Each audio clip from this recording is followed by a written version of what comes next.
সামনেই মাধ্যমিক পরীক্ষা, কিন্তু কিছুই তেমন পড়া হয়নি। কিভাবে যে পড়াগুলো কমপ্লিট করব তা বুঝতেই পারছি না।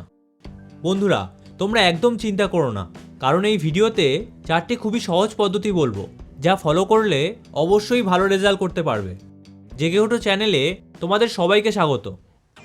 নাম্বার 1, পরীক্ষায় যদি ভালো রেজাল্ট করতে চাও তাহলে অবশ্যই পরিশ্রম করতে হবে। এই না যে বাড়ির লোকে চাপে পড়তে বসছো, বরং বাড়ির লোক যদি পড়তে বারণও করে যে না থাক আর পড়তে হবে না, তবুও তোমাকে পড়াশোনা করতে হবে। অর্থাৎ তোমার যদি নিজের আগ্রহ থাকে তাহলেই একমাত্র ভালো রেজাল্ট করতে পারবে।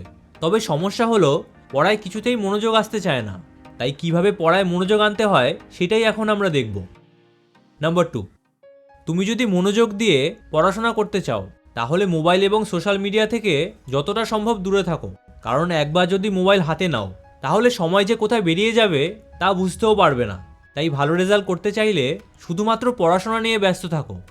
এর পরের পয়েন্টটা খুবই ইম্পর্টেন্ট, তাই অবশ্যই মন দিয়ে দেখো। নাম্বার 3, কখনো এইরকম লক্ষ্য যেন না থাকে যে পাশ করে গেলেই হলো, কারণ লক্ষ্য যেরকম বানাবে তোমার পড়াশোনা ঠিক সেই রকমই হবে। তাই ভালো রেজাল্ট করতে হলে বড় লক্ষ্য তৈরি করো। দেখো, লক্ষ্য যদি বড় হয় তাহলেই তো পরিশ্রম করতে ইচ্ছে হবে, না হলে তো ফাঁকি দিয়েই সময় নষ্ট করে ফেলবে। তাই লক্ষ্য এমন বানাও যা তোমাকে পরিশ্রম করতে সাহায্য করে। এবার একদম লাস্ট পয়েন্টটা দেখব। নাম্বার 4, ভালো রেজাল্ট করার জন্য নিজেকে অবশ্যই মোটিভেট করতে হবে। তাই যখনই পড়তে ইচ্ছে করবে না তখন এইটা মনে করো যে কী কারণে পড়াশোনা করছো। হতে পারে লাইফে কিছু করে দেখাতে চাইছো, অথবা মা বাবার স্বপ্ন পূরণ করতে চাইছো। তাই এই কারণগুলো যদি বসে একবার মনে করো তাহলে পড়াশোনা করতে এমনিই মোটিভেশন পাবে। এবার তোমাদের জন্য একটা বোনাস টিপস রইল, এই পয়েন্টটা অবশ্যই মন দিয়ে শুনবে। নাম্বার 5, মাধ্যমিকে যদি ভালো রেজাল্ট করতে চাও তাহলে ফাঁকি দিলে একদমই চলবে না। তাই প্রতিটা সাবজেক্টকে সমানভাবে পড়তে হবে। এবার তোমরা যদি তাড়াতাড়ি পড়া মুখস্থ করতে চাও তাহলে এর জন্য পড়াশোনাকে ভালোবাসতে হবে। তাহলে কোনো পড়াই তখন দেখবে কঠিন লাগবে না।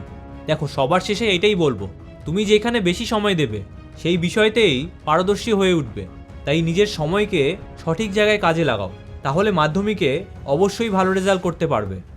তবে তোমাদের যদি অনেকটাই সিলেবাস বাকি রয়েছে এবং 8 ঘন্টার মধ্যে যদি পুরো সিলেবাস শেষ করতে চাও তাহলে ডান দিকের ভিডিওটা দেখো।